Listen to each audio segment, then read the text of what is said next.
აბა მოგესალმებით მეგობრებო, რახანია უკვე ჩვენი კავკასიური რეგიონის საქმეები არ გაგვირჩევია და სულ ახლახანს, როგორც ასევე ჩემი ვიდეოდან თქვენ იხილეთ, სომხეთში გაიმართა დიდი ფორუმი, სადაც ევროპელი ლიდერები იყვნენ ჩასულები და რავი, მთელი ისინი მოეწყო შეხვედრები, დიპლომატიური ეტიკეტის გაცვლა, სიგელები და მოკლედ ახლა რუსეთის პერსპექტივიდან ეს ყველაფერი მაინც სასიამოვნო არ იყო.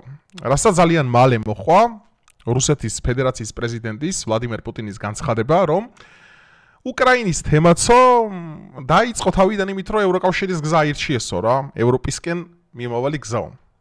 ესე თქვა, ირიბად უკბინა და ესე თქვა, ჭყალებში რბილად თქვა, დაემუქრა სომხეთის ამჟამინდელ მთავრობას, რომ მაინც და მაინც ნუ მიენდობითო თქვენს მაკრონებსო და იმ ევროპელ ლიდერებს, რომლებიც ხე გაგულიანებენო. მე გადავწყვიტე დღეს, რომ ეს ვითარება შევაფასო სხვადასხვა პერსპექტივიდან, როგორც რუსული, როგორც ევროპული, როგორც მთლიანად რეგიონალური კავკასიიდან, ასე რომ დაალაიქეთ ვიდეო, მეგობრებო, გამოიწერეთ არხი, გავზიარეთ ეს ვიდეო მეგობრებს და მოდი ვიდეო რეაქცია გადავიღოთ. Кай, მოდი ხა, მოусმინოთ პუტინის განცხადებას. Армянскому народу выгодно то или иное решение. Пожалуйста, мы против не будем. ანუ ეს პუტინმა თავიდან იცის ხოლმე ესეთი რამები დაწყება, რომ თუ სომეხა ხალხს უნდა კაც შენ წინააღმდეგ არ ვართო რა. ეს თავის დროზე მახსოვს, რომ რაღაც მსგავსი აქვს უკრაინაზეც ნათქვამი. და მე რა დაუჯდა უკრაინას კი ვნახეთ. Это не наше дело, но в принципе это вполне было бы логично провести референдум и спросить у граждан Армении, каков будет их выбор. ესეთი სიტყვები თქვა, რომ ანუ რეფერენდუმი ჩაატაროსო სომხეთმაო, გარკვეული საკითხი რეკომენდაციის ფარგლებში მოვისმინოთ ხა ეს საჯარო განცხადება, რომ იქნება რეფერენდუმი ჩაატარონო. ანუ სახალხო გამოკითხვა და ხალხმა გადაწყვიტოს ხა ჩრდილოეთი მხარე ურჩევნია მათ თუ ევროკავშირი და ევროპაო რა. რბილი soft power ამას ქვია. აი ეს არის soft power. Их выбор. Вот мы сейчас переживаем все, что происходит на украинском направлении. А с чего началось-то? Со вступления или попытки вступления Украины в ЕС. Если ხო, ეხა თემა რა არის მეგობრებო და მოდი ხა ის სკრინის მინდა გავხსნა, ეხა თქვენ განახოთ. ხო, ყველაფერი რაც უკრაინაში ხდება, უში გაწევრიანების ცდილები დაიწყო. პუტინი ევროკავშირისკენ მისწრაფების გამო სომხეთის ემუქრება და უკრაინის მაგალითი მოჰყავს. ეს ერთი რაც მოვიყვანე და ეხა მე მინდა თქვენ გამოვიხმაო, რომ ფაშინიანის მიმართვა მოსახლეობას, ანუ წინასაარჩევნო კამპანიის დროს, რაც ჩემთვის ახლა სიმართლე გითხრათ, ახლა მე გულწრფელი ვიქნები და გეტყვით, რომ არ იყო მაინდამაინც ახლა სომეხი ხალხის პერსპექტივიდან რომ მე გადმოვიხედო, აი სომეხი ხალხისგან ძალიან ბევრი სომეხი ადამიანი შეეწირა ყარაბაღის ომს. ძალიან ბევრი სომეხი, იმიტომ რომ მათთვის ძალიან მნიშვნელოვანი იყო. ეხლა არ შევალ მე იმ დისპუტში და ეს არ არის ჩემი საქმე და არ იქნება დიპლომატიურად ლამაზი, რომ ხა დავიწყო იმის გარჩევა, ეხლა ეს მიწა სომხებს ეკუთვნოდათ ისტორიულად თუ აზერბაიჯანელებს. ნუ მაინც ძალა არის, მაინც 21 საუკუნეა, აღარ არსებობს ის დღის წესრიგი რაც წინა საუკუნეებში იყო და მოდი ამ თემას შევიშვათ, მაგრამ განვიხილოთ ეს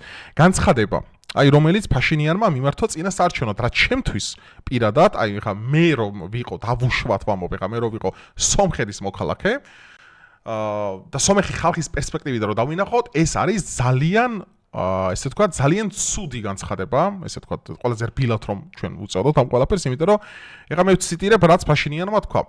როგორ იყო ყარაბაღის სომხური? ამიხსენით, როგორ იყო ჩვენი? იქ ცხოვრობდით, სკოლები ავაშენეთ, საბავშვო ბაღები ავაშენეთ, ქარხნები ავაშენეთ, რა გაგებით იყო ჩვენი? ყარაბაღი არ იყო ჩვენი. ეხლა ამას როდესაც ამბობს ხა სომხეთის პირველი პირი საკუთარ მოსახლეობას, ანუ სომეხ ხალხის ინტერესებს, პატრიოტულ ნარატივებს და ამ თელს სამშობლოსადმი, ანუ ტერიტორიული მთლიანობის აღდგენის ცდილობებს და მთელ ამ ისტორიულ რაკურსებს აყენებს ძალიან დიდ შეურაცხყოფას. ყველაზე რბილად რომ თქვათ კიდევ ერთხელ ვამბობ და მე არ ფიქრობ, რომ სომეხი ხალხის დიდი ნაწილი ფიქრობს, რომ დღევანდელი, ანუ დღეს რაც უბრალოდ ბოლო წლებში რაც განხორციელდა, რომ აზერბაიჯანმა აღედგინა საკუთარი ტერიტორიული მთლიანობა თურქეთის დახმარებით და თურქეთი არის უზარმაზარი ძალა, რომელიც აზერბაიჯანს ეხმარებოდა, მთელი ეს დრო აზერბაიჯანი საკმაოდ ძლიერი მილიტარისტული ქვეყანა, მინდა გითხრათ.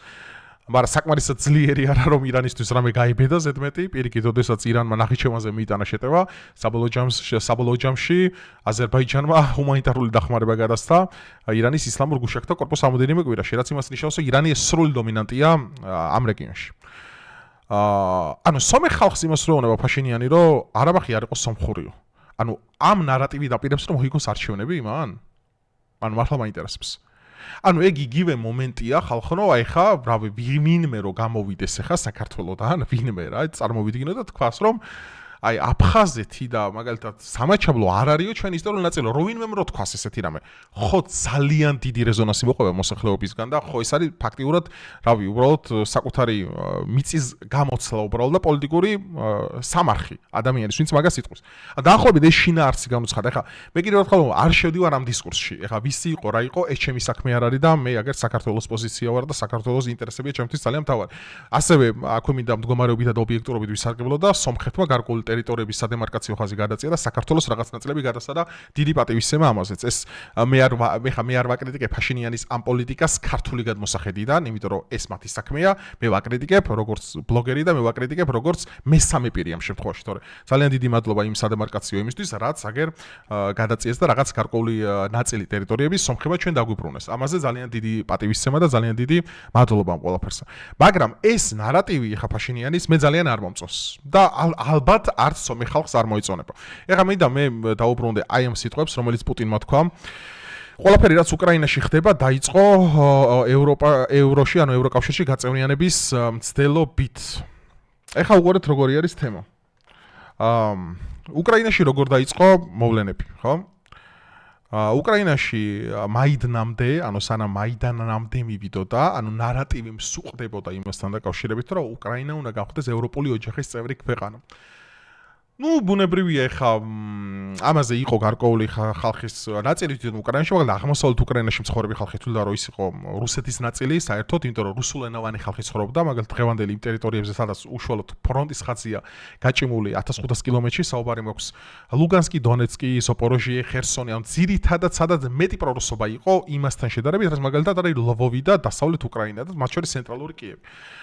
ეხლა რა იყო მათ მთავარი მოტივი, რაშიც ჩვენ ვადანაშაულებდით ზელენსკის ხელისუფლებას, რომ ეს მდგომარეობები მან ვერ აიცილა. არ აიცილა, ვერ აიცილა, ამ ყველაფერს ისტორია ჩვენ დაგვანახებს, მაგრამ ფაქტი არის ერთადერთი რამ, რომ შესაძლებელი იყო იმის მაგალითზე, რომ მაგალითად მე ძალიან ხშირად მოყავს ეს არგუმენტი, რომ უკრაინელ ხალხს რო თავის დროზე აირჩიათ მოლაპარაკებები, არ დაწყებულიყო აღმოსავლეთ უკრაინაში მცხოვრები რუსი ხალხის შევიწროება, მაგალითად რუსული ბანკების დახურვა, რუსული ტელევიზიების დახურვა, სხვადასხვა საინფორმაციო წყაროებისა და მედია საშუალებების შევიწროება, რაც ავიწროებდა ადგილობრივ მოსახლეობას, მარიუპოლში ეს განსაკუთრებით ჩანდა, იმიტომ რომ მარიუპოლი დღეს როგორც ქალაქი ისე ფუნქციონირებს და წინააღმდეგობის არანაირი ესე ვთქვათ კერა აღარ არსებობს. რატომ და რუსეთმა რატო შეძლო ეს ყველაფერი? რატო ხო არსებობდა დიდი ნარატივი, რომ ეს იყო ოდესღაც, პუტინმა გაუშვა ეგ ნარატივი, რომ უკრაინა წარმოიშვა ჯერ კიდევ საბჭოთა კავშირის დროს ლენინის პერიოდში, როდესაც უკრაინა საერთოდ როგორც ობლასტები ისე იყო დაყოფილი, არ არსებობდა ერთიანი უკრაინის იდეა,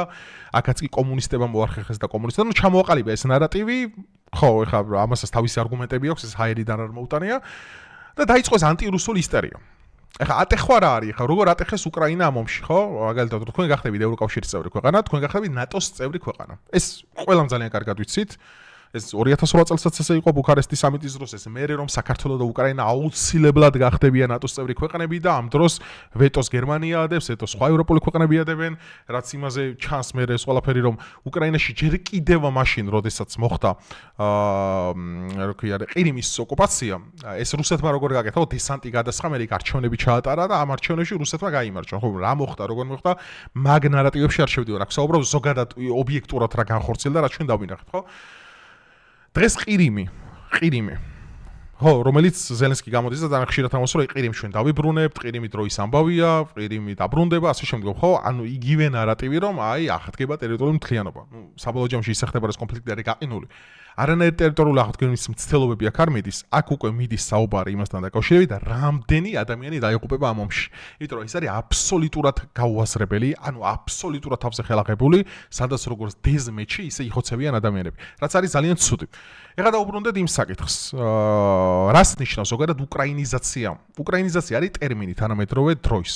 რაც იმას ნიშნავს, რომ შენ დასავლელი ქვეყნები დასავლურ deep state-ი პირდაპირ რომ ამას ყოველგვარი მორიდების გარეშე შენ გაქიზებს მთელი ამ დროის განმავლობაში და გამონათებს რომ აი მაგალითად შენ გახდა ევროპული ოჯახის წევრი ქვეყანა ნატოში შეხვდა და უცებ როდესაც რუსეთი როგორც გაშმაგებული ძაღლი ავჩარკა შემოვარდება შენ ტერიტორიაზე ამ დროს ეგ დასავლეთი გეუბნება რომ ჩემო მეგობარო შენ ვერც ნატოს წევრი ქვეყანა ვერ გახდები ვერც ევროკავშირის წევრი ქვეყანა ვერ გახდები და აი რაღაცა ეს იარაღს გამოგიყოფ რაღაც სამხედრო დახმარებები გექნება ეგეც 2 წელი ქონდა როდესაც ბაიდენი იყო და მე ტრამპის მერე ეს ყველაფერი უკვე სესხებში მიდის. ანუ იმდენად დიდი სესხი აქვს უკრაინას აღებული, რომ შვილთა შვილები გადაიხდიან, ისინიც კი ვერ მოსწრებენ, რომ დაფარონ ის რეპარაციები, რაც შეერთებული შტატებიდან მოდის. რომ რეალურად დღეს რო უკრაინა ინარჩუნებს ამ სტატუს კოს, ეგეც არის ის, რომ დასავლეთი მას ამარაგებს შეიარაღებით და ესე ვთქვათ, ირიბად პროქსიომით ჩართულია რუსეთთან კონფრონტაციაში. ეხლა უყურეთ, დაახლოებით ეს ნარატივი, ანუ ეს მაგალითად ეხლა ევროკავშირის ელჩებისა და ეს ევროპარლამენტარების და იმის ჩასვლები, იქ დილით ცირბილი მაკრონის მსგავსი სახის ტიპოლოგია პოლიტიკური, რომელიც არის უკრაინიზაცია, დაწყებული აქვს სომხეთს. რა გაგებით ხა ხომ, რომ სომხეთმა მაგალითად თქო პირდაპირ პუტინთანაც იყო დაახლოებით 3 კვირის წინ ჩასული, სადაც მაინდამაინც სასიამოვნო დიალოგი მათ არ ქონიათ. ასევე განაცხადა, რომ რუსეთ-უკრაინის ომში ჩვენ არ ვართ რუსეთის მოკავშირეებიო. ასევე იყო ძალიან ბევრი შეზღუდვა, რომელიც დაუწეს ეს რუსულ საქონელსა თუ სხვადასხვა რაღაცებზე და ანუ ამ იმაში რა ქვია სომხეთში დაიწყო ანტირუსული განწყობები. მე არ ვამბობ ანტირუსული პოლიტიკა მაგალითად იქნება რომ გიუმრის სამხედრო ბაზის ის მოხდეს რა ქვია განიარაღება და გადატანა დისლოცირება და ეგეთი რამ არის. ეგ ჯერ არ დაწყებულა. მე ვამბობ განწყობები როგორ ისდება ანტირუსული.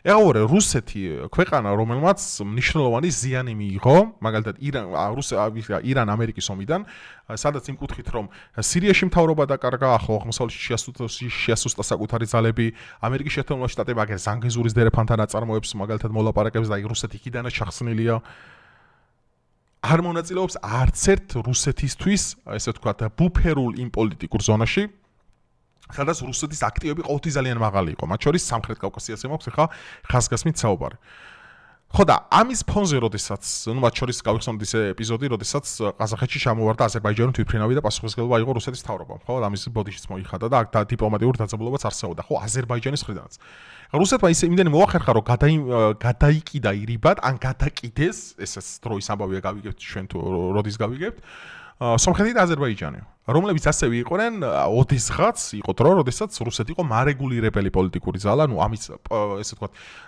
ინიციატივა და ამის პრეტენზია ქონდა რომ აი მაგალითად ეხლა რუსეთი არეგულირებდა და რუსის სამშვიდობო ეგრეთ წოდებული რუსული სამშვიდობოები იდგნენ მაგალითად ყარაბაღში და ის აკონტროლებდა და მე როდესაც აზერბაიჯანმა თურქეთმა ეს ნაწილი შეჭამეს ხო რუსეთი გახდა განაწყენებული ამ ყველაფერზე რა თქმა უნდა, რომ სერიოზული პოლიტიკური აქტივები დათმო აქ. დათმო ძალიან ბევრ ადგილას რუსეთმა სხვაგან. და ახლა სომხეთის დაკარგვაც უკვე მისთვის არ არის ეს მარტივი და ეს არის რა თქმა უნდა მნიშვნელოვანი სიგნალი, რაც პუტინმა გააკეთა და თქვა რომ სომხეთიც ადგას უკრაინიზაციის გზას. ეხლა პუტინი ფიგურა ზოგადად ხო პუტინს ახასიათებს ძალიან მახვილგონივრული პასუხები პოლიტიკურ ენაზე. ეს არ არის მაგალითად ტრამპივით ეპატაჟური რომ მაგალითად თქვას რომ აი დილით ომი მოვიგეთ, შუა დღეს მაგალითად ომს ვიგებთ და საღამოს ომს მოვიგებთ. ხო ეს აბსოლუტურად განსხვავებული ცინიკური დამოკიდებულების საერთაშორისო პოლიტიკაში, რომელიც ძირითადად ამერიკული ტერმინოლოგია, ხო, ჩვენ კონგრესიდან და ამერიკის მაღალი ეშელონებიდან გვისმის. ეხლა რაც შეეხება რუსეთი რომელიც ძალიან ბევრ პოზიციას თმობს და ეს ფაქტია, რუსეთს უყურს ძალიან კაფიო გაფრთხილებები. ესეთი გაფრთხილებები დაიწყო ჯერ უკრაინაში, როდესაც დაიწყო ანტირუსული ისტერია აღმოსავლეთ უკრაინაში. ეს არის ფაქტი და ამას ვერავინ ვერ უარყოფს.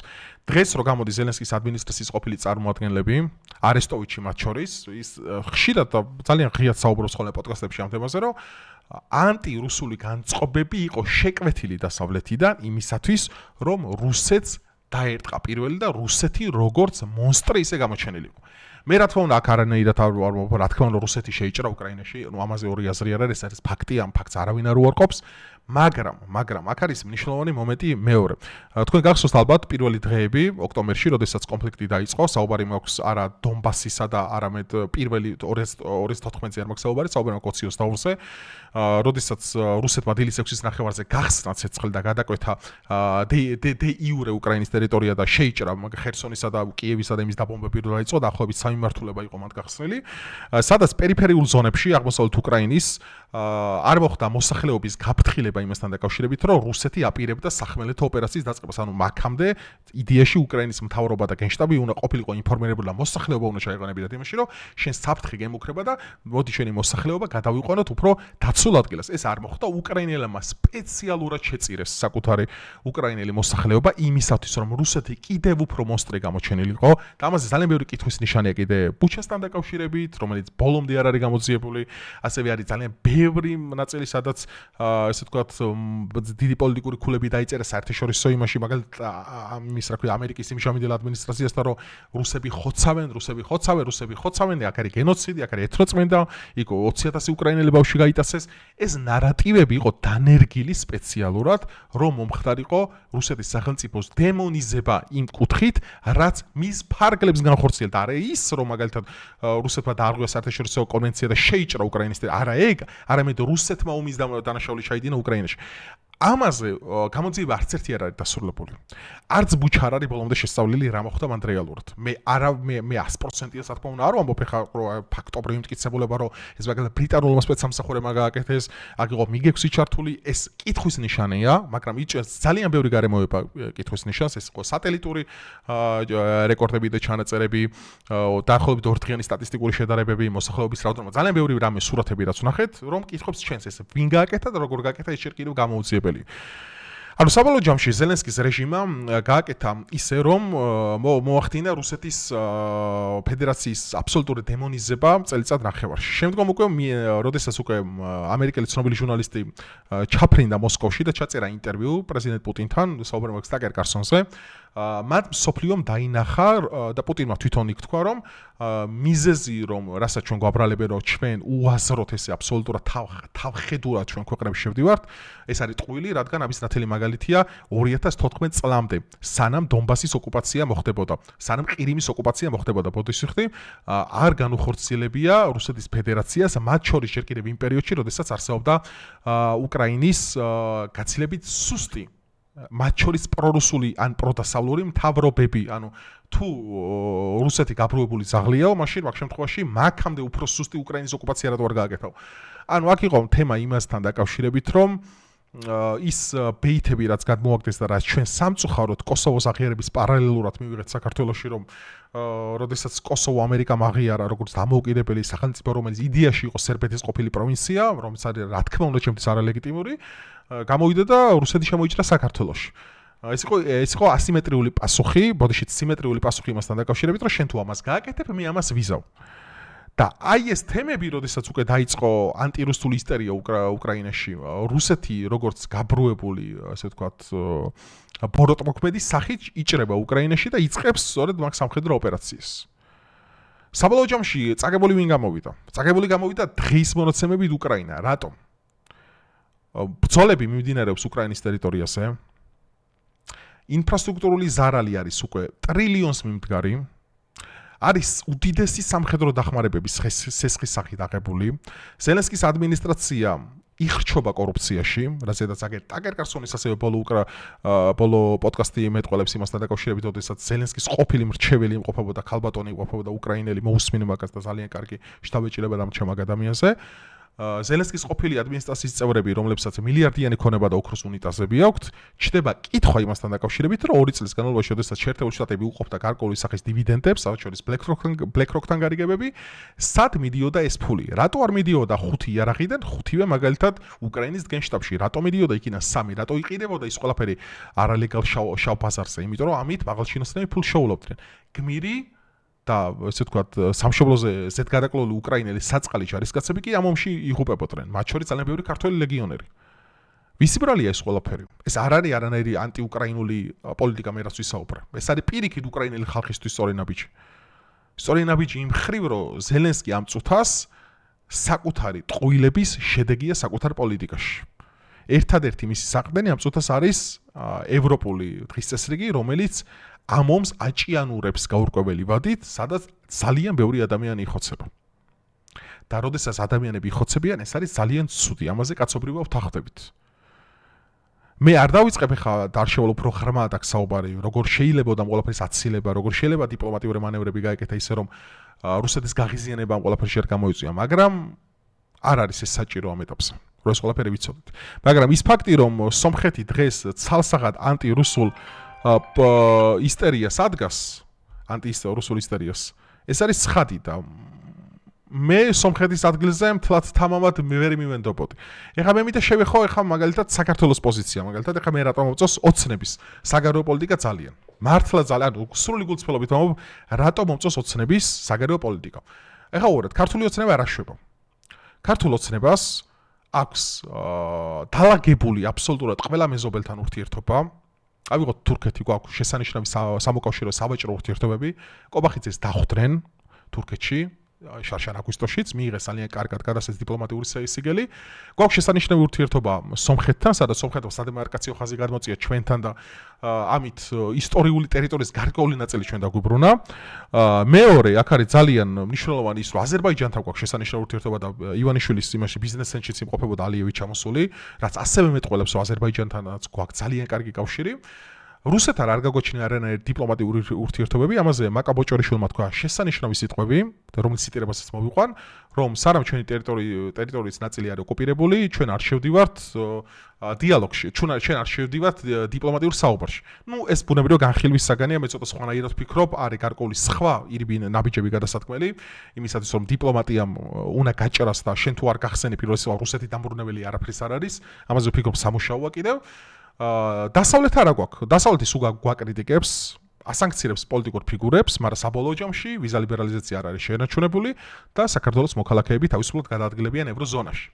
გარდა ამისა, ჩვენ შესანიშნავი ურთიერთობა გვაქვს აბრაამის წევრ ქვეყნებთან, საუბარი მაქვს არაბთა გაერთიანებული ემირატები, საუდის არაბეთი, კატარი, ისრაელი ტექნიკურად, ისრაელთან საერთოდ სტრატეგიული და ძალოვან სტრუქტურებში ძალიან ახლო ურთიერთობები გვაქვს. შეერთებულ შტატებთან გვაქვს ირიბი მაგრამ მყარი ურთიერთობები, რასაც მეტყველებს აგერ ტრამპ თაუერის აშენება თბილისში, რომელიც შენებად ეს არის გარკვეული სახის სიგნალი და ხელწერა იმის, რომ ტრამპის ბრენდი შემოდის საქართველოში და ეს ახლა ვისთვის კაი და ვისთვის სუდი ამაზე არ არის, ჩვენი საგარეო პოლიტიკისთვის არის მნიშვნელოვანი და ტრამპის ბრენდს რამე რომ მოვიდეს ამერიკა ამას არავინ არ აპატიებს, რაც არის შუთვის ერთ-ერთი მინიმალური სტრატეგიული ობიექტი, მე თუ მკითხავთ. გვაქვს ჩინეთთან შესანიშნავი სავაჭრო, კომერციული და ამავდროულად კარგი დიპლომატიური ურთიერთობები. ძალიან რასაც მეტყველებს უიზო მიმოსვლა, ხშირი მიმოსვლა პოლიტიკურ კონტინგენტებს შორის, ჩვენ ქვეყნებს შორის, ასევე მნიშვნელოვანი ანაკლი სპორტი, რომელიც სულ ახლახანს დაიწყო, მისი მშენებლობა, სადაც უნდა გაიაროს როგორც ჩინეთის დიდმა საქონელმა, რაც კიდევ უფრო დახვეწავს და კიდევ უფრო გააუმჯობესებს ჩვენი ქვეყნის უსაფრთხოების იმ დივიდენდებს, რაც ჩვენ იდეაში გვჭირდება ჩვენ ეს კომერციული ბოდიშით კომერციული არ არის 51% სახელმწიფო ფლობს და ეს ძალიან კარგია. ანუ ოცნებას აქვს დალაგებული ყველაფერი საგარეო პოლიტიკაში. მართლა კარგად დაალაგეს ეს ყველაფერი. რომ მაგალითად თითი გამოსაშვერი რუსეთიდან ვერ მოვა და ვერ ეტყვის კობახიძეს, რომ აი შენ ცალსახად პროჩინელი ხარ ან პროამერიკელი. ეს არის ლავირების ბრძნული და აბსოლუტურად ესე ვთქვათ დიპლომატიურად გადადგმული ყველა სწორი ნაბიჯი. ზელენსკი აგერ თავისი ფეხით მოვიდა კობახიძესთან, მიესალმა, მეორე დღეს მაკა ბოჭორიშვილმა და უკრაინის საგარეო უწყებამ ერთმანეთს სატელეფონო საუბარი გამართეს, რაზეც მოხარული ვარ, იმიტომ რომ ეს ღია ურთიერთობები რამენაირად უნდა გაიხსნას, ჩვენ მოგწონს თუ არა ეს ყველაფერი და საბოლოო ჯამში ჩვენ უნდა მივიღოთ ის რეალობა, რომ საქართველოს ამ ძიმე საგარეო პოლიტიკის ჟამს, როდესაც აგერ ყურის ძირში გვაქვს ერთი ომი, მეორე ომი, მესამე ომი და პრაქტიკულად ერთადერთი სამშვიდობო საჰაერო ზონა იყო საქართველოსი ბოლო 3 წლის განმავლობაში, ეს არის სწორედ აი ამ მთავრობის პოლიტიკის შედეგი, რომ დღეს ჩვენ ვიმყოფებით, ესე ვთქვათ, სამშვიდობო ოაზისში, რომელსაც ეგრეთ წოდებული ქოცური მშვიდობა შეარქვეს, მე ძალიან ხშირად მოგხსენებ ხოლმე მაგ ტერმინით. არ ვიცი, ამით ამონათებენ ხოლმე და ესე ვთქვათ, რაღაც ვითომ ტროლინგში იყენებენ შიგევროპელები ქოცური მშვიდობა და ჩმორული მშვიდობა. რას ნიშნავს ჩმორული მშვიდობა? ან რას ნიშნავს ქოცური მშვიდობა, ხო? ეს ხო არის იმ რეალური დღის წესრიგის შედეგი, რა კურსით ჩვენ ავიღეთ. ის რომ ჩვენ არ ვართ გადამკვდარი არც დასავლეთზე, არც აღმოსავლეთზე, არც ჩრდილოეთზე და არც სამხრეთზე. პრაგმატული და შინაარსობრივად დახვეწილი მდგრადი გარდამავალი პოლიტიკური ურთიერთობები მით უმეტეს რეგიონში, რომელიც არის სულ დაძაბული, ჩვენ ასეთი უნდა გქონდეს. დღეს შეიძლება ჩვენ ესე მოგვიწიოს, ხვალ შეიძლება ისე მოგვიწიოს. ანუ პოზიციონერობა არის საგარეო პოლიტიკაში, როგორც ტალეირანის სიტყვებით ვიტყვით, ერთ-ერთი სასიცოცხლოდ მნიშვნელოვანი შენი ქვეყნისთვის, რომელსაც არ გააჩნია სამწუხაროდ მილიტარისტული სუპერძალა, რომელიც უნდა იყოს შენი სუვერენიტეტის მთავარი საყრდენი. სწორედ აქედან გამომდინარე მე ძალიან მომწონს ბიზნეს პოლიტიკა, შესანიშნავია და მე კიდევ უფრო შორს წავალ და ვიტყვი იმასთან დაკავშირებით, რომ ყველაფერი ასე კარგად უგაგრძელდა, რავი, საქართველო გახდება ერთ-ერთი ყველაზე ძლიერი ეკონომიკურად მზარდი რეგიონალური ჰაბი ამ ქვეყანაში, როდესაც კიდევ უფრო ბევრი ინვესტიცია შემოვა ქვეყანაში. რაც შესანიშნავია, მათ შორის ჰესების დაწყების პოლიტიკა, რასაც მე ვისაუბრებ ამ ყველაფერზე. მოკლედ სომხეთს მაინდა-მაინც არ აქვს კარგად საქმე იმასთან დაკავშირებით თუ როგორია, არა მაინც ბოლომდე ვერ იქცევა ისე როგორც სწორია, ჩემი აზრით მე უფრო სხვანაირად მოვიქცეოდი ამ ყველაფერთან დაკავშირებით და მოდი ხა, ბევრი ვისაუბრე მე, ძალიან ბევრი ვისაუბრე და აბა ხა თქვენი აზრი დაფიქსირეთ ამასთან დაკავშირებით, როგორ მიგაჩნიათ ფაშინიანის წინასაარჩევნო კამპანია, როგორ მიგაჩნიათ სომხეთის რეგიონალური პოლიტიკა და მიგაჩნიათ თუ არა სწორად, რომ სომხეთი ბოლოდნელად ხდება პროდასავლური ქვეყანა. დაწერეთ აბლა კომენტარებში, ასევე დალაიქეთ ვიდეო და დროებით დაგემშვიდობით მეგობრებო, შეხვედრამდე.